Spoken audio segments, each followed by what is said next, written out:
All right, let's go.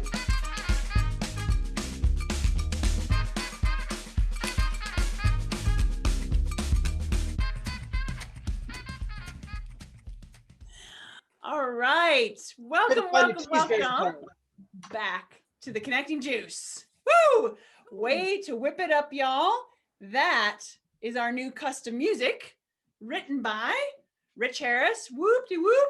He says, I do custom music, which we know this. He wrote this just for us. I don't even know what it's called, but I love it. He said video production, music composition, and all that jazz.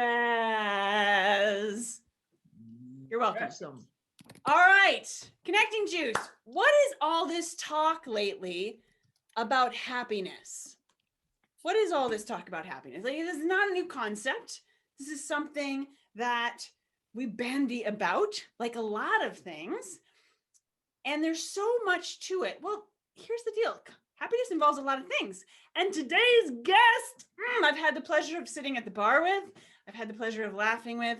And I can't wait to see her show in person when I'm able, is the fine Brooklyn Dicent, woohoo, of the Pac Northwest and everywhere. Brooklyn is a happiness expert. She's got all kinds of things in her magic bag of tricks, and she was willing to be here with us today. And so Brooklyn, woohoo, welcome. Thank you. Thank you so much. And hello, juicy people. She is. She's really juicy. You think she's going to make me look like I'm standing still. I know. Watch out. Combustion happens. It's great. Brooklyn. I was on a webinar probably 2-ish years ago. Yeah. And I was watching this, and I was actually being patched in by, this was pre-COVID, and I was being patched in by a chapter of NSA LA that I was a member of, but I wasn't able to be there because it was in Seattle and I was a few miles away. They patched me in, and so I'm watching the presenter, I'm learning from the presenter, and I'm watching the room, and I see this like side profile of somebody, and she's really cool jacket, great hair, and I'm thinking, note to self. And as the webinar went on, I thought, she's really connecting. She's really connected to this room. She's really paying attention. Who is this person? So I got enough of a side glance, and I think I did a little research. I'm like, I found out it was this woman named Brooklyn. So I looked her up, we connected, and boom, it's been lights out ever since. Brooklyn is really her own force of nature. She's kind of her own force field. And so Brooklyn, you have so much in your pack. Today, I want to focus on happiness and humor. Give people a little bit of your inception story. Like, why is happiness forward for you? And why does humor and happiness go together for you? Yeah, great question. First of all, thank you for having me, Ginger. You are also a force of nature, captivated by your laughter, infectious, your thoughts, ideas. I love to surround myself with people who pump me up, and not just by words, but their energy. And so right from the jump, I was like, who is this lady? I mean, even through email. So that to me is significant. It's about energy, the energy that we provide people absolutely, can make an impact in your life. So backstory is that I was, oh my gosh, there's so many, I just realized that it came to my head, so many backstories, so many ways to start this thing, so many ideas. I was born here, I did this, I did that. But essentially, the first image that came up is that I'm a PK, as they call it, right? A preacher's kid. Yes, all right, Lynette as well. Yes, preacher's kid. You know what I'm saying? Like, yes, let's go. What do we do? All around. Actually, my dad never preached that way, but I was raised around, preachers and so on. And so that was interesting always to me and found it fascinating. And one day my dad, when I was 12 years old, around 12, 13 years old, he said, hey, you're going to do the next sermon, right? Like, I think it's time. And I'm like, all right. I had no qualms about it. I'm like, let's go. And he said, what are you going to speak on? I'm like, I don't know. He goes, well, put together your thoughts and whatnot. And on Friday, we'll get together and discuss it. So my first speech was titled How to Tap into the Wisdom of God. And there's essentially the reason why I, as a 12-year-old, had to connect this is because I observed my parents and everybody around me. And I thought, y'all are praying too much. Y'all need to start doing some things. Like, y'all need to get out there and do something. Quit asking God for help. Anyway, so I get on stage, and I remember I should have taken the mic off the the stand and I get on stage and I started and I was funny. I was just naturally funny. I had things to say. And of course, as a kid, talking about kind of adult things, it makes it even funnier. And I caught on to that.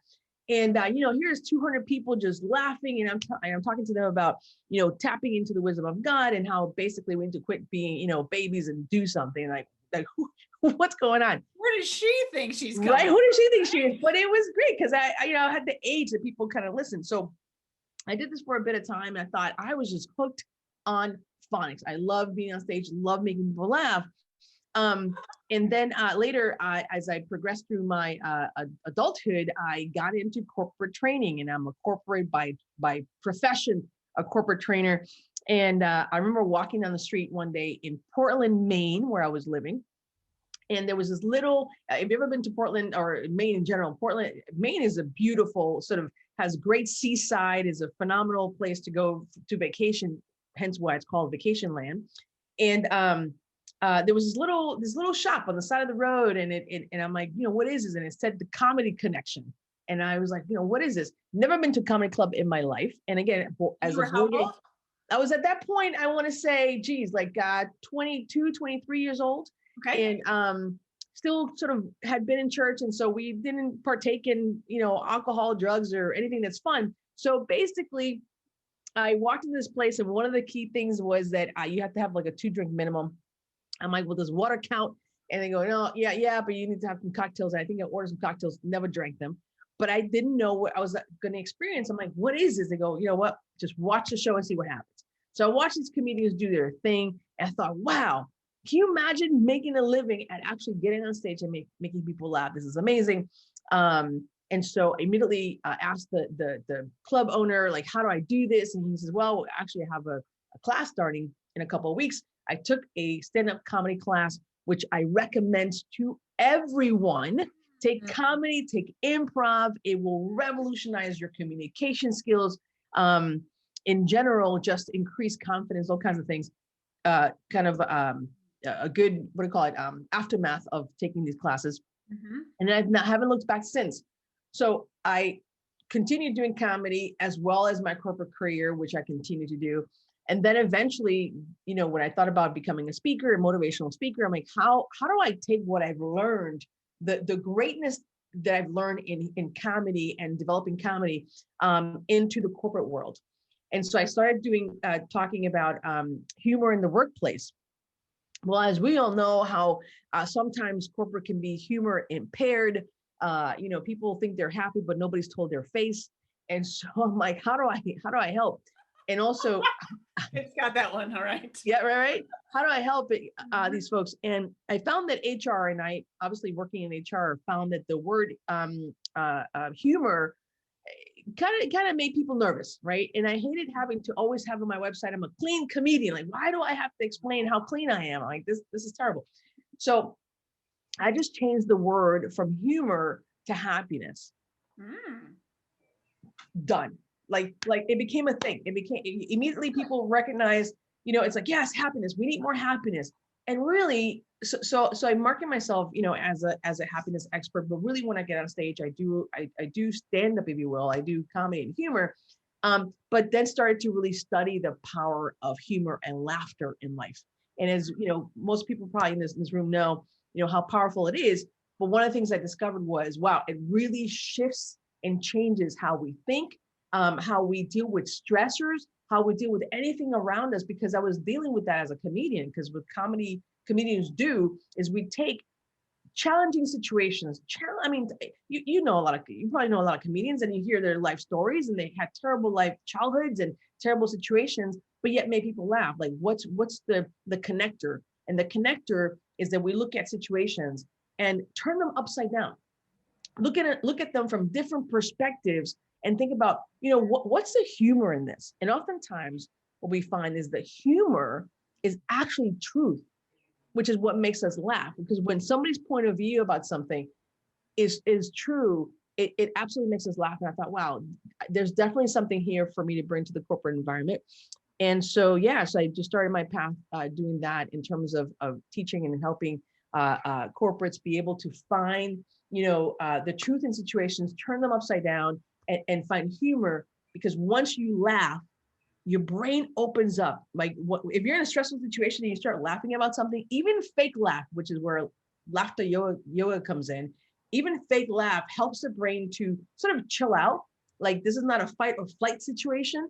I can look at the situation with more of a open mind perspective and improve creativity, improve thinking, improve connection, improve engagement with people. Laughter is truly, truly, truly the best medicine with all kinds of fun side effects. This is a little game I just found I'll talk about later, but yeah, that's how we got here. Outstanding. So the Bare Naked Ladies are right. Yes. Enjoyed it. Yes, the Bare Naked Ladies are right. You when they wrote that. Just saying. Indeed. Well, clearly Brooklyn knows a little something about humor and the science. You're also NLP, correct? Yes. So I'm a trained hypnotherapist. I'm a trained NLP practitioner. NLP stands for neuro linguistic programming. And the story of how I got into all that was because my comedy. So in terms of stand-up comedy, I kind of got tired of bored. I'll mostly say bored with typical traditional joke telling. I just thought it was just boring. Like I'm thinking, how full of ourselves that we get on stage, people pay for you to hear about me. Look at my life and what I've done and what has happened to me. So I'm like, okay, that's okay. But what I discovered was that people constantly would say, are you going to talk about this? Are you going to talk about that? Are you going to talk about divorce and bad relationships and parenting? And like, what are you talking about? And what I discovered is that people in the room actually want to be on stage. The people in the room actually want to be on stage. And I thought, wouldn't it be fun if we found a way to get them on stage, right? Through the experience. And one day, I kid you not, I had a sold out show. By sold out, I mean that it was 100 people. I usually get really small rooms so I can sell them out. And so I'm like, I've sold out show, right? Sold out 20 people. They can fit in a box. Great. I got room for 5. It's sold out. Standing room only, right? It's a closet. It's only standing room. It's a hallway. And so I decided I was going to not do any of the jokes that I had prepared. And I took a jar and I called it the joke jar. And I said, hey, any topic that you want for me to discuss, just put it in the jar. And that's how that started. And I started this thing called Comedy Unscripted. I say I started it, but somewhere in Europe, somebody said something a little bit similar to this, but not exactly. And I just wanted to work with the room. I want to work with the room, see what's going on, and do something called crowd work in comedy, which is very difficult to do. A lot of comedians don't like to do crowd work because it's completely unscripted and it's what's the word I'm looking for? You don't know what's coming at you. It's spontaneous. As a comedian, you have to be, kind of quick on your feet, know what's happening, know where to go with that. And my brain lit up. And I thought, this is where I want to go. Yeah, this is perfect. It's a make them ups done. Yeah. And then one day I got a woman on stage and I started doing like, I said I was a fake therapist. Let's start there. I said, I'm a fake therapist. People didn't care. I came on stage and I gave them advice. And so one day a woman came up and she had something going on and I really thought, I really want to know, like, how do I help this person? Like, do I actually help this person through this situation? And I'm also fascinated by the mind and the brain and how the brain works. And so I thought, I want actual training. I actually want to get training in this. And so, so I went out and got certified as a hypnotherapist, as an NLP practitioner, because I wanted to bypass what I call the brain's bouncer. And that is the critical mind that doesn't allow us to play. And I'm like, I gotta bust through this bouncer somehow. And nice. And ever since that, about 4 or 5 years ago, now my shows consist solely on improvised stand-up in the moment. I call it intuitive comedy because people come on stage and we have fun, but we also work through some life issues. Outstanding. Woo! 15 packed minutes. Just imagine her in person. Imagine. So all this is fantastic. Of course, with every juice at any time, if you're here in the live studio audience, put your questions in the chat. We'll answer any questions you have. If we don't quite get to them, we'll get to them afterwards. And Brooklyn, I've got 3 questions and then a close for us today in the interest of keeping things rolling along. So the first question is this. on your website, you've got discover the secret to happiness. What, like, that's a huge promise. Yeah. What is one element, like what is one thing that means to us on an everyday basis? What does it mean to discover the secret of happiness? Yeah. Well, the secret, my friends, is that happiness is not outside of you. It doesn't exist outside of you at all. It's really inside of you. And so, and what I mean by inside of you, meaning is that we create our own happiness, and it's our thoughts. Truly at the core of happiness is how we think. And what I mean by how we think is not our philosophies or, our beliefs about life, is literally how we think, the words we tell ourselves. When you wake up in the morning and the first few minutes, you're like, oh, like really? Like this again? Honestly, when there's people who never made it through the night, wishing they could, right? And we have this gift. And so the job is to get up and bounce out. I mean, not every day can I bounce out, because honestly, you've been sleeping for 8 hours. And I don't know about you. I wake up in pain. I have no idea. I didn't do anything, but I'm here in pain. I've been laying down and I'm like, oh, my back. So once your brain remembers that we have this bag of meat and bones, is to recognize like, oh my gosh, what a phenomenal freaking opportunity to have things happen today that I never expected. And so literally looking for the unexpected, it's how we think. So really the secret to happiness is how we think of our lives, how we see ourselves, the words we say, kind of like what do I call it? Affirmations. We oftentimes have negative affirmations. Oh, I'm not good enough. This is not right. I'm terrible at this. I can't do it. Watch. Really, at the end of the day, when you curve that to the positive, you'll see how, in fact, it'll change your perspective on life. Absolutely. Absolutely. So good. Woo! Bombs here today of goodness. In fact, if you're watching live, and even if you're watching the recording, if you have an affirmation that you love, that's useful for you, and you're willing to share it, please go ahead and add it to the chat or the comments. Would love to know. You're so right. The power of the mind is what powers us forward. And that mindset is critical. Yes. I love that you just exploded that view, Brooklyn. So what is a positive affirmation you use? What's some of the positive talk up in Brooklyn's head in the morning? Oh, baby, we're ready. You're amazing. Oh, girl, if people only knew what's about to happen today, just wait till they meet you. Oh my God. Like, let's go. And yes, and that is literally, I have this internal preacher, I guess, and it's constantly, singing my praises. We need to do that more often. We need to remind ourselves how great we are, and not from a narcissistic place, but truly is, I'm here to give people a gift, even if it's a smile, a look, a call, something. It's going to be an amazing day. My affirmations are constant. It's going to be an amazing day. I do wake up early. Typically, my body, I haven't gotten up with an alarm for a while. I set it when I have important things just in case, but usually around 4 or 5 in the morning, my body wakes me up and I'm like, all right, let's talk. Let's have communion, right, with source energy, communing with your mind, communing with the internal resources that are available to me to make an amazing life happen. And I just connect. I'm like, hey, here we are, wakey. Thanks for the dreams. Let's discuss what would happen in the theater of the mind, if you will. And I commune, and that's the first thing that I do in the morning. Is just engage, meditate. Have, I call it pen to paper conversations, because it's important to understand what's happening in the mind as I start to elevate my day and then set the tone for the day. Outstanding. Yeah, thank you. Thank you for those of you who are contributing to. Nanette writes, what would you do if you knew you wouldn't fail? I'm going to turn that one upside down. Take the crux of that, Nanette, and say, what would you do if you knew you could succeed? Like, yeah. Even better, because Nanette happens to be a specialist in inclusivity too. Like, she's got some serious superpowers. Anybody who wants to connect here today, this is open forum. If you want to connect with people and you're inviting them, go ahead and put that in the chat. Absolutely. You're here to connect. This juice that I call, which is a nickname somebody gave me years ago, Ginger, you're a lot of juice. Yes, I am. Thank you very much.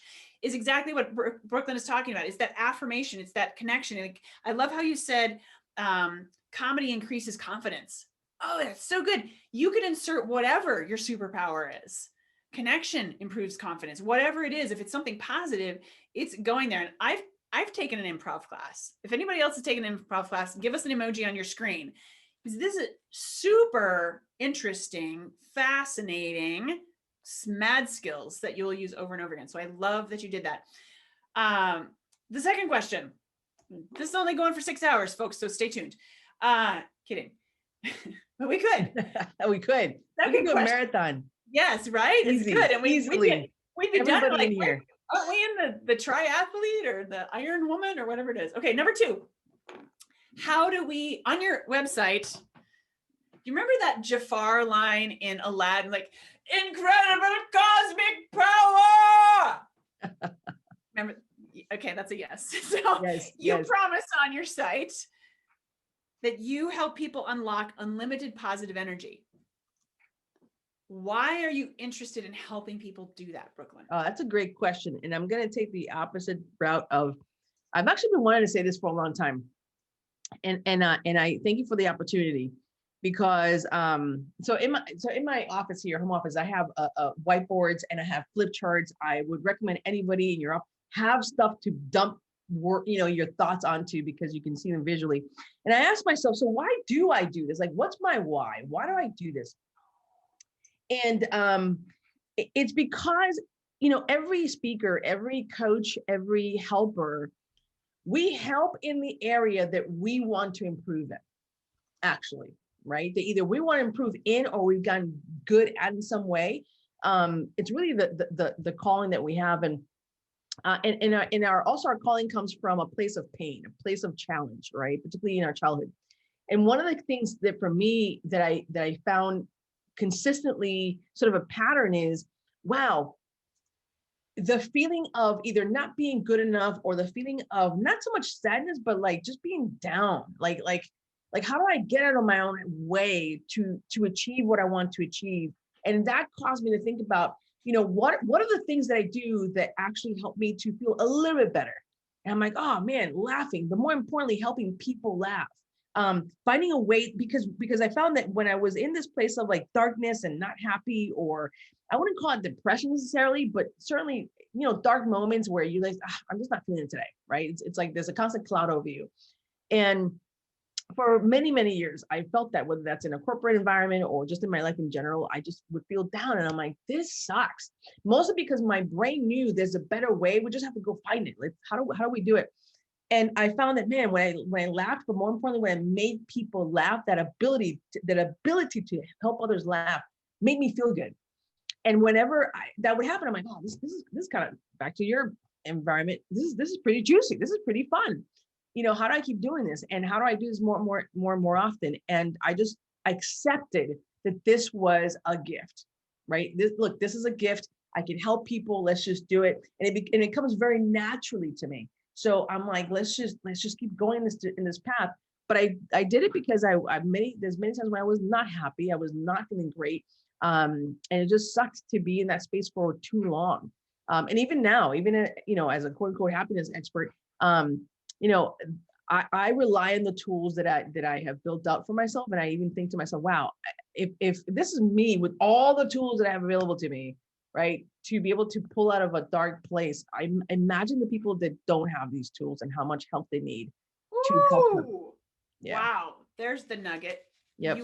You are that bright ray of sunshine, or even at least a non-dark cloud. Yeah. Brooklyn, I really want you to share the idea of happiness. So my business partner is a happiness expert, and I'm learning a lot about it. I really would love it if you would share with us that, what is the definition of happy? Because it's not actually the theme park, running around with an all day pass. I mean, that's one version of it, but I feel like we get stuck in the idea that happy is this unfettered, joyful, exhilarating moment, when it's not always like that. Can you please talk a little bit about what happiness kind of is as a macro? Yeah, that's a great question.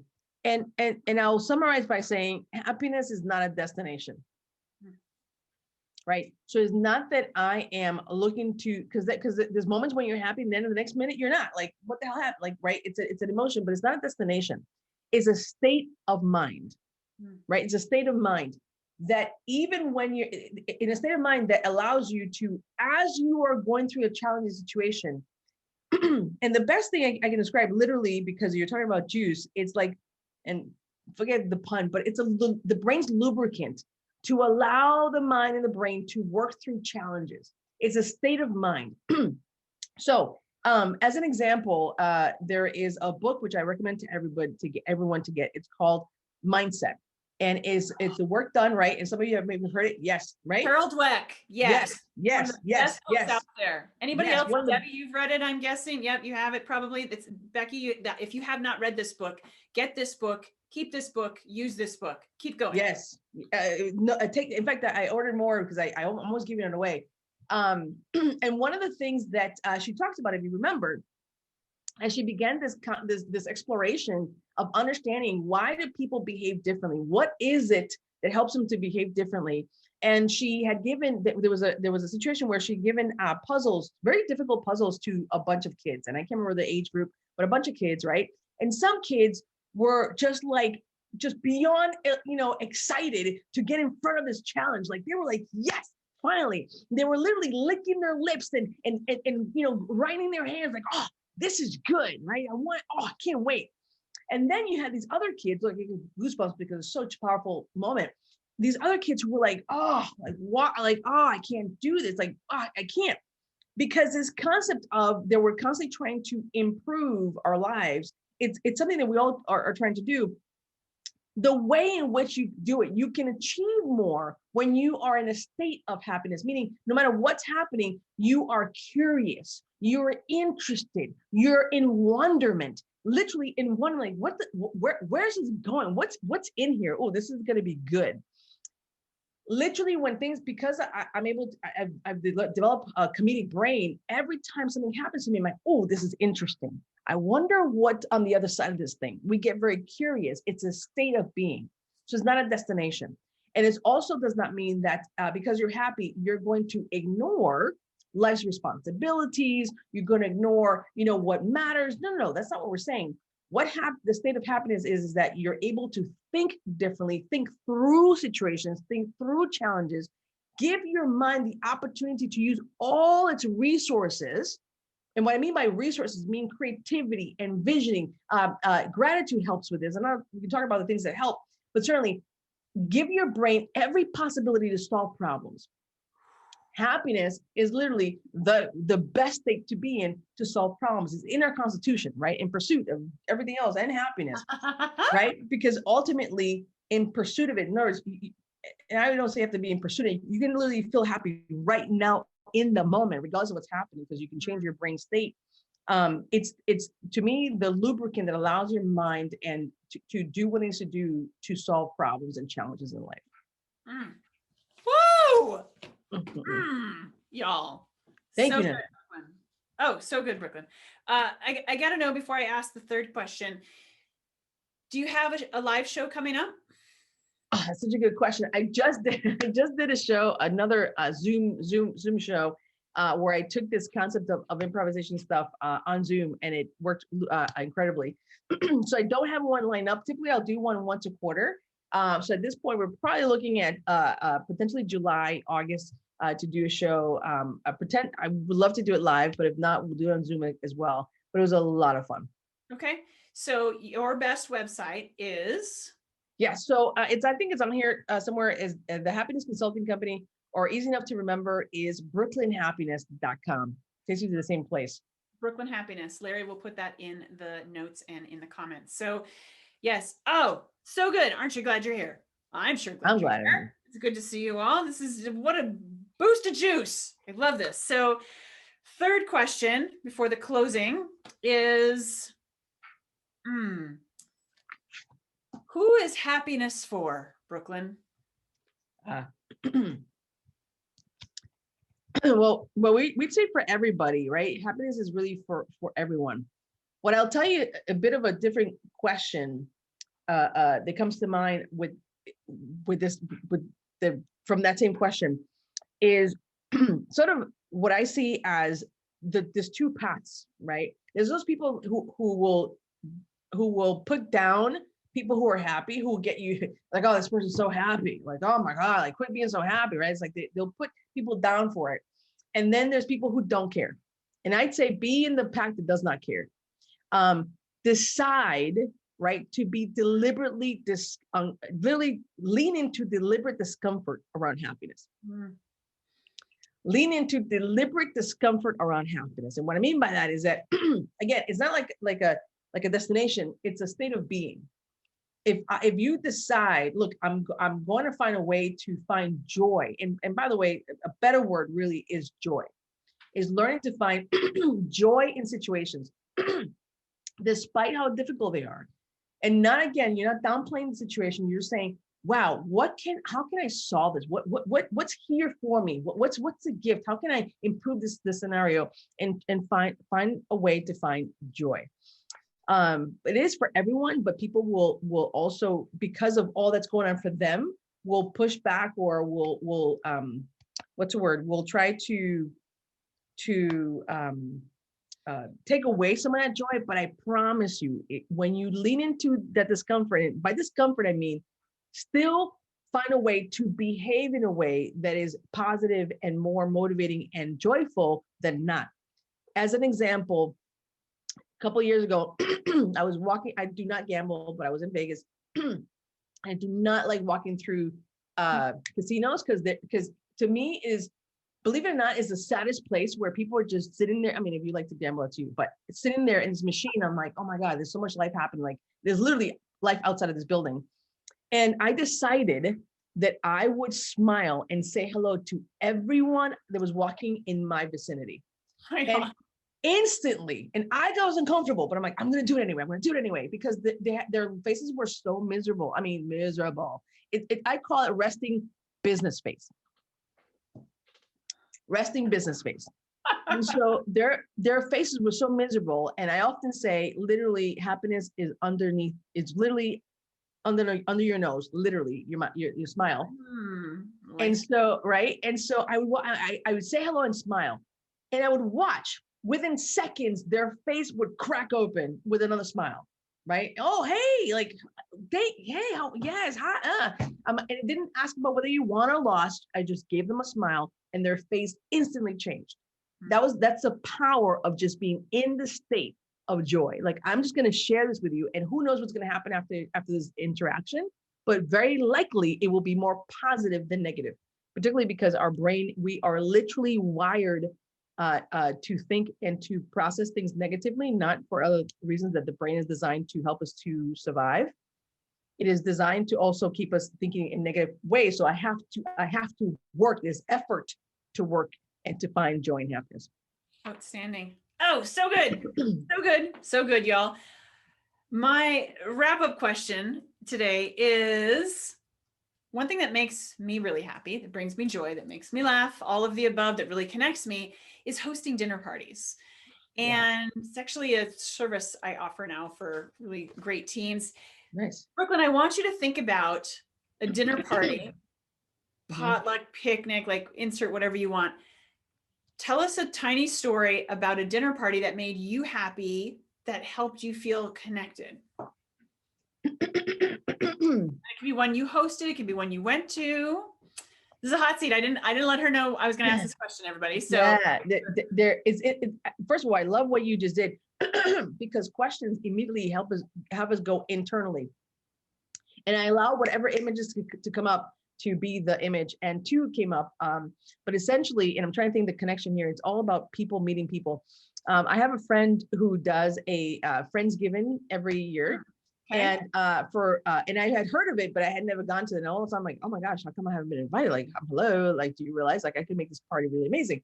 And so, but we never connected. And finally I'm like, hey, am I coming to this Friendsgiving? She goes, oh my God, yes, I just thought you were busy.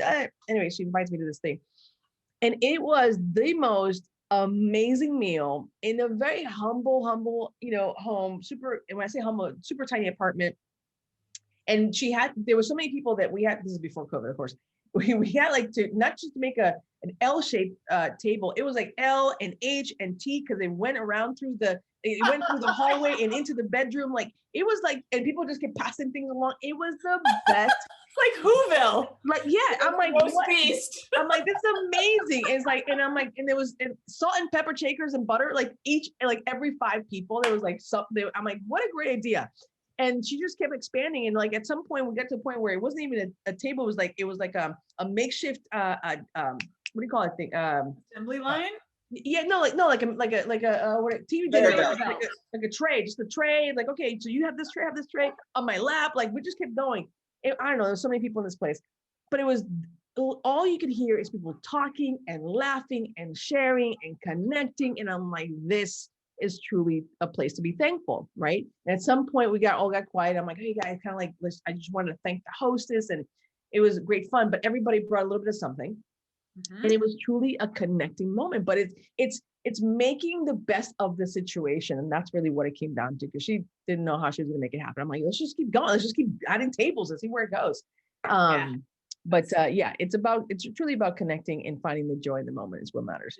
It is. Oh, the space is irrelevant. What you serve is irrelevant. If you vacuum, it doesn't matter. What matters is you can have fun together. You can connect together. You create that happy place. So the next time they're looking for a memory to land on when the day is tough or when the day's great, like, oh yeah, I remember that thing that Brooklyn did. That was great. Yes. So thank you. We've got a few minutes left, and we're gonna wrap up at 20 till, and then we're gonna play our new music from Rich Harris, who wrote it just for us, souleffective.com. And then we will stick around. Brooklyn is available to stick around for a little while to take some more questions. So if you have a question, unmute yourself and simply ask, because here she is in person, live. It's not even from New York. She's from, you're in Seattle today? Yes. I'm in Seattle, but I am from New York, actually. Very good. Excellent. So if anybody has a question, just go right ahead and jump in, and Brooklyn will field it. Yeah. First of all, thank you. And everybody else who's been adding comments on here. This is super fun. So yeah, I would love to hear how this resonated for you. The net here, I'm fluent in sign language and I tend to think visually. And so I wanted to show you the sign for happy because I think it's a visual representation. So this is a little different because I'm in my sort of gym clothes. But you take your hands, open like this, and you splash up. So imagine that you are splashing up happiness. Oh, this is the best. So when I'm teaching this, for example, I essentially encourage, how do you remember this sign? And again, I think of like, we're in Arizona here, very, very hot. And think about you come across this big pool of water and you just splash it up on yourself. So oh my gosh. Does it matter which hand is above, Nanette? No, and I could do it with one hand. I'm happy, but two hands, I'm happy. Yep. Oh, love it. Thank you. Every day. I love learning something I did not know yesterday. I did not know that. That is amazing. Thank you. Of course. That's great. Indeed. Any other questions or contributions? The added thing on there, since I'm in politics, I had a friend that invited me to a party here. It's actually a party for myself, birthday party, but he invited a comedian friend over there. I had been to a political strategy meeting, and this comedian is one I always wanted to meet, but I had been to a Republican strategy meeting and I was feeling kind of down, and I grabbed a jacket, went outside and was trying to mull over what I had been to. And this comedian went outside with me to kind of cheer me up. And I was wearing a duck coat to give you a little heads up on where this was going. And as I'm sitting outside, he walked up with a Coke and went kind of like, Shazam. And I kind of looked up and said, yeah, sit down. And he goes, $1 for your thoughts? And I kind of explained what was going on. He goes, well, sounds like you're having an F-bomb moment. He goes, and I know you have to stay politically correct. He goes, so you told me that you came from a family of smartasses, so be yourself. He says, be a smartass when you're trying to talk. Since you can't use the F-bomb, he says, pointing at my jacket, say duck it instead. When you want to start talking out there. And now activate your audience. You want to say F? Say duck. He says, so activate your audience. Go out there and say, duck this, duck that. And see if that doesn't get people to go in. So now when I'm out there talking to people and I want to use the F-bomb, I say duck this and duck that, and people actually respond to it. What the duck is that? That's amazing. And it works. Being in Oregon, they respond to it because we are the Oregon Ducks. Well, unless you're a beaver, I wear orange because I like the color. It has nothing to do with I sports. know, but Eugene Ducks on there. Everybody responds to the ducks. So I've been picking up some people on there because I've used the ducks. Right on. There. So great add-on. Thanks for that story, John. If you want to stick around afterwards and want to talk with Brooklyn, we can do that. In the meantime, tell people about the Connecting Juice. Glad you're here. Keep connecting.